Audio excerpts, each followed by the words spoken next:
Я прожил вот уже 64 года. Через пару месяцев мне будет 65 лет, если, конечно, доживу. Большую часть своей жизни я старался жить осмысленно, особенно последнюю треть жизни, и жил довольно результативно. Поэтому могу подвести итоги. Прожить больше 60 лет – это много. В детстве мне запомнилась смерть одного моего 5-летнего сверстника. Я был как бы свидетелем этого события.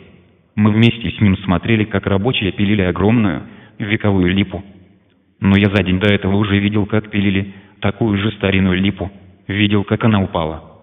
Моя мать, узнав об этом, очень разнервничалась и запретила мне ходить смотреть, как пилят старые липы. Но я пошел вместе с этим сверстником. Когда липу уже начали пилить, я, во-первых, понял, что все это я уже видел вчера и ничего интересного не произойдет, а во-вторых, подумал, что моя мать опять сильно расстроится, когда узнает, что я нарушил ее запрет. И я ушел домой, а мой сверстник остался, и его убило этой липой. Ему, как и мне, было 5 лет. Он прожил только 5 лет, а я вот уже больше 60. Лермонтов прожил всего 27 лет, Пушкин – 38, мой отец – только 60.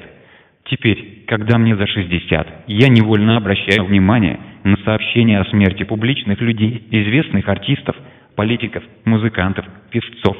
Многие умирают, не перешагнув рубеж 60 лет, и я подсознательно понимаю, что мои 60 лет – это тоже довольно значительный результат моей жизни.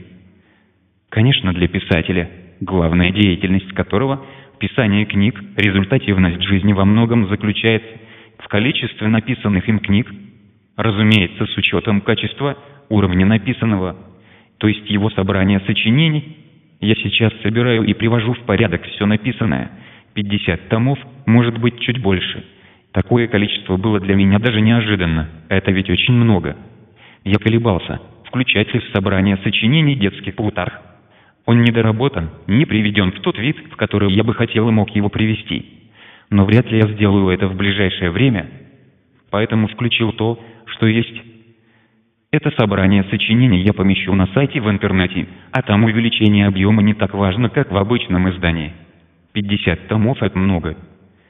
Лет 10 тому назад умер мой близкий друг, очень хороший белорусский поэт Олесь Письменков. У него за всю жизнь вышло 3 небольших сборника стихов. Это, к сожалению, мало, 100-200 стихотворений, многие из них очень хорошие. У классика белорусской литературы Максима Богдановича всего 1 небольшой сборник стихов. Оба они рано ушли из жизни.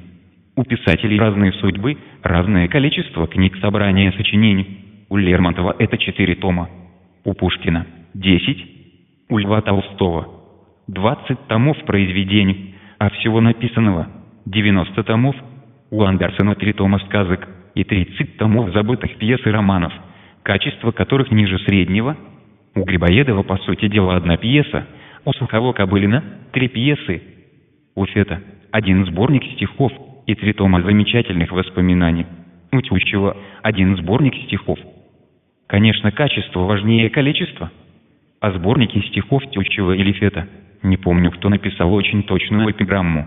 Вот эта книжка небольшая, томов при многих тяжелей. Был в свое время известный писатель Бабарикин. Он по объему написал столько же, сколько его современник Лев Толстой. Но от Бабарикина осталось только 2 слова. Он придумал слово, ставшее потом очень употребляемым, интеллигенцию и фамилию одного из персонажей своих романов, Теркин, который потом воспользовался поэт Твардовский. Повторю, качество – главное. Ну и количество, как результат многолетних трудов писателя, тоже важно. Тем более, что высокое качество иногда определяется спустя годы, как, например, у Стенделя. Или выясняется низкое, посредственное качество, какое же носю. Для писателя, профессионально работавшего всю жизнь, количество тоже важный результат. Для меня мои 50 томов – результат.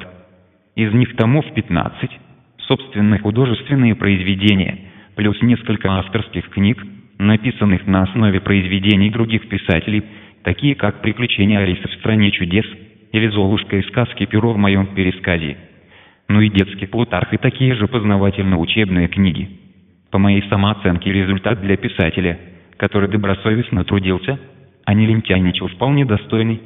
Но главное, это, конечно же, трилогия «В призраках утраченных зеркал». Это главный труд, главный результат.